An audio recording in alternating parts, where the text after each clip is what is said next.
There, thank you so much for joining me today. If you are celebrating Thanksgiving, happy Thanksgiving week. I am not going to be here this Thursday because, of course, it's Thanksgiving, but I did want to squeeze this in for today because I know a lot of people are interested in Black Friday deals. If you're like me, you probably got a bunch of emails from Steinberg about some deals that are up there. And probably one of the highest priorities. I know for me, I've already bought Cubase 15, but for a lot of people, that priority would be Cubase 15.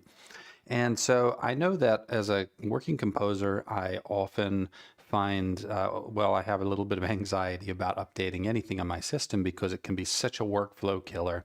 And what I'm hoping to share today are a half dozen tips, things I've learned over the years, where to go and how to do it in order to back up what's working in your old setup.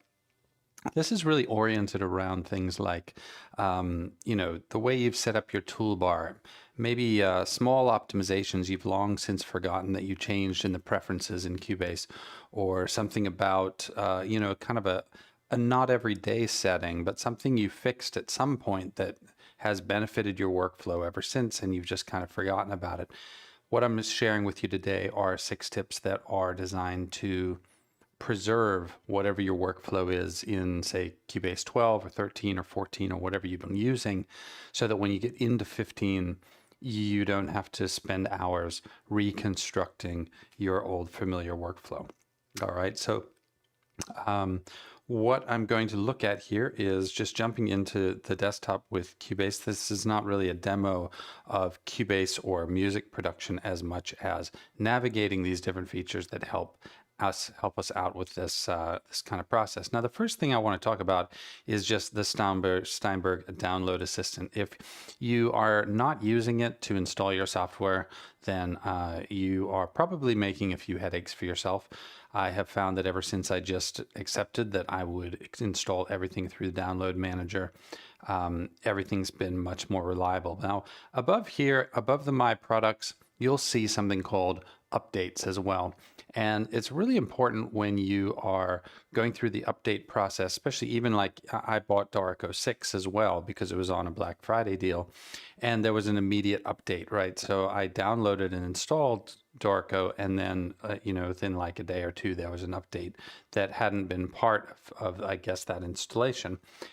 So coming in here to Download Assistant, it's not just about installing the original software, it's also about making sure that you get any updates. There are updates for Groove Agent, updates for VST sound collections, things like that. But coming in here and getting everything updated right off the bat is very important. But let's talk about the best and single most important thing you can do to preserve your workflow, and that is up here. Where is it actually? It is in the edit menu right here for Cubase, and it's called the Profile Manager. And Profile Manager saves too many things for me to remember.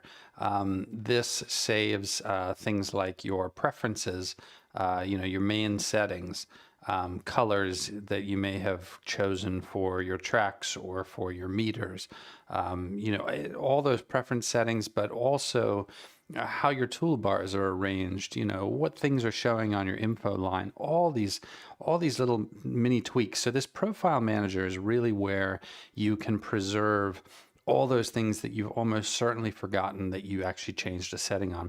So it's very simple. You just hit export. If you don't have one here, a good option or a good sort of best practice is just hit new and then name it whatever you want. When you click new, you'll get a little dialog to come up with a name it whatever. I called mine Music Chef for obvious reasons. And then you can export it, and you export that. And then when you are loading into getting started with Cubase 15, you come here, hit import, you find that file, import it, shut down Cubase, then restart, and from then on forevermore, it's like nothing ever changed, at least in regards to your settings. Now, of course, I've been using Cubase 15 now for about a week and maybe a week and a half. It's been great. I haven't had any problems. Of course, your mileage might vary, but this thing, the Profile Manager, is the number one thing I would suggest that you do right off the bat. Now, the next thing is backing up your MIDI scripts, your MIDI remote scripts. If you're like me, Then you have a bunch of MIDI remotes. These are some of the MIDI remotes that I have that I use all the time. It's all part of my sort of cockpit of music making here. And each one of these is a script that took me a long time to configure. And although many of these things might be preserved depending on the operating system you're working on, assuming that you're installing Cubase 15 on the same computer, all that, you might be fine. But nonetheless, it's a good idea to back these up, because if they get removed or they get corrupted or something like that, it can cost a lot of time. I've definitely spent a few hours here and there having to rebuild these things. So you go ahead and you open up this window. And right here, there's no export option right here, but if you click the one that you want to, basically anything that's connected over here would be one that I'd want to export. And I've gone through this process already. So I select one, come down here, click Show Script Info. It actually just is switching between these two tabs, just interestingly, but it finds it for you, right? So it knows which one to deal with. And then you just hit Export Script, and you can save a literal file next time that you want to, or if you need to re-import the script, then you know it's there and it works. So that's the second most important thing that I could suggest after, actually third really. I made a little list of these 6 things for me to keep track of. But yeah, downloading all your updates, exporting your profile, and backing up your MIDI scripts. Now, another thing is rescanning your plugins. Sometimes I have had the experience in the past where I've updated Cubase or other software as well, and although it's pointing to the right VST folder, it doesn't actually reload everything. So I think that is under the Studio menu, and you'd come to Plugin Manager right here, and then you just click this button here for Rescan All. That is just a good habit to get into. That means that'll be the best way to ensure that everything that was showing up in your menus in the last version of Cubase when you were looking at effects and things like that are going to be showing up for you now. Now, there's also consolidating libraries, and this is kind of a tricky thing because I'm not sure how many people really are aware of this thing called the Library Manager or what it does.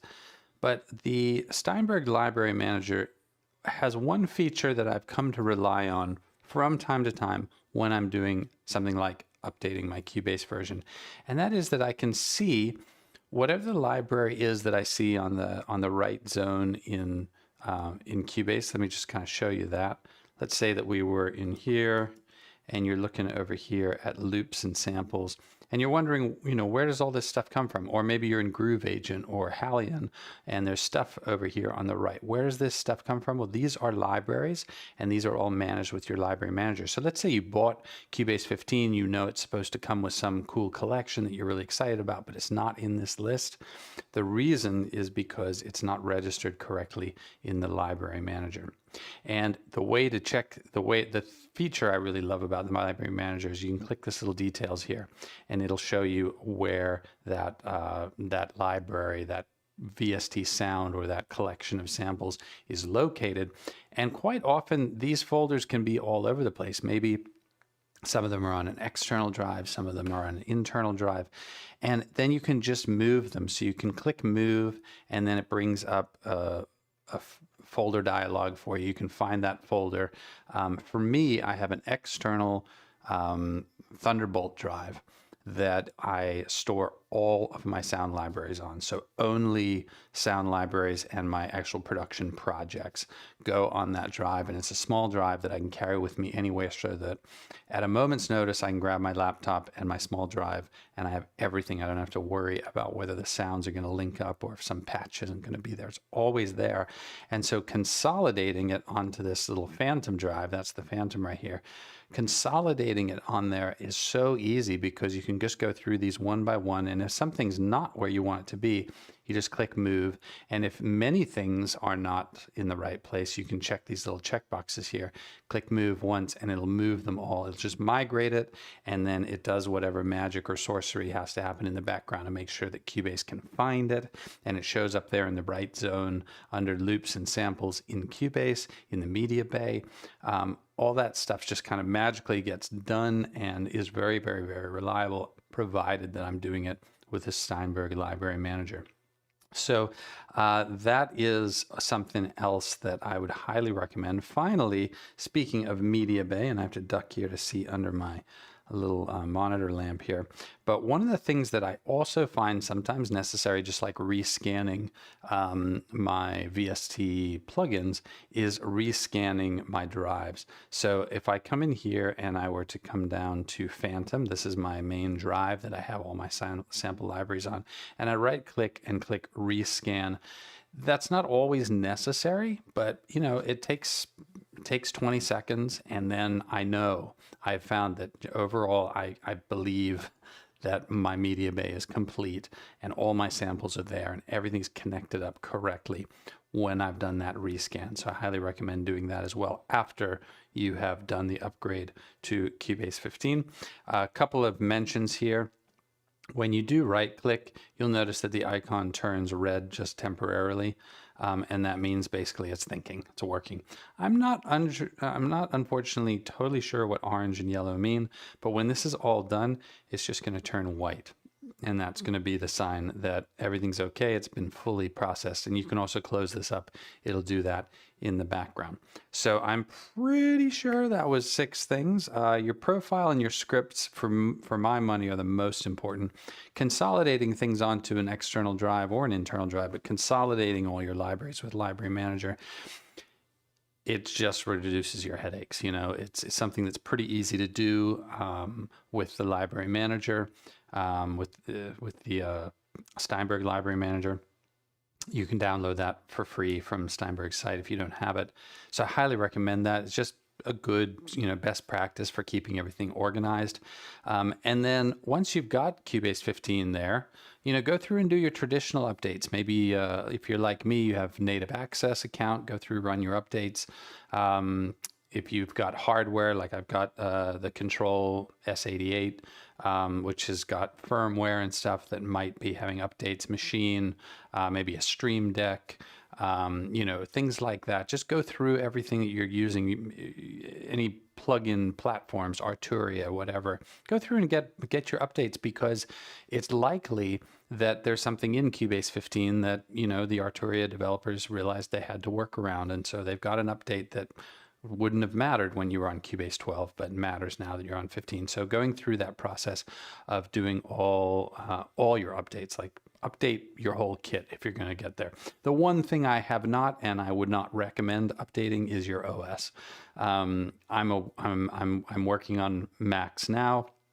I haven't worked on Windows for a very long time, but my experience, obviously somebody's at my front door, but my experience is just don't upgrade your OS unless, you know, you're prepared. That's a much more serious undertaking, and I have not found a workflow that is just bulletproof against that kind of thing. So that's the one thing I wouldn't update. But plugins, drivers, maybe, you know, your sound card driver, all that stuff, just kind of make a list of everything in your chain in your studio and go through the process, because updating something like your core software like Cubase might legitimize updating other things. There might be beneficial features or just more stability. So that is it for now. I will not be doing a live stream on Thursday because it is Thanksgiving. I hope that everybody who's celebrating Thanksgiving has a really, really nice time. I'm very much looking forward to a day hanging out with my family. It's going to be really nice. I hope everybody has that same opportunity. And I see, thanks so much, Peter and Shuis, for being here with me today. Yes, always use the download assistant. And as far as Mac OS updates, you know, I've found that they are generally very good, but I know we're on Tahoe right now. I'd be interested to know if you're on Tahoe and had a good experience with it. Generally, over the last several years, I've learned to be hesitant about updating to the newest OS until it's been out for, you know, a handful of months at least. But that may be a thing of the past. You know, one of these days I figured they'd probably get good at rating software that just works. But maybe we're there now. Anyway, I'm going to wrap it up there. If you're watching this video after the fact, thanks a lot for supporting my channel. I really appreciate it. Please like and subscribe. Please let me know in the comments if you have any questions or anything regarding this that you want me to cover more in the future. I hope everybody has a great rest of the week and weekend, and I will see you on Tuesday. I believe it's going to be December December 2nd, I'll be back live.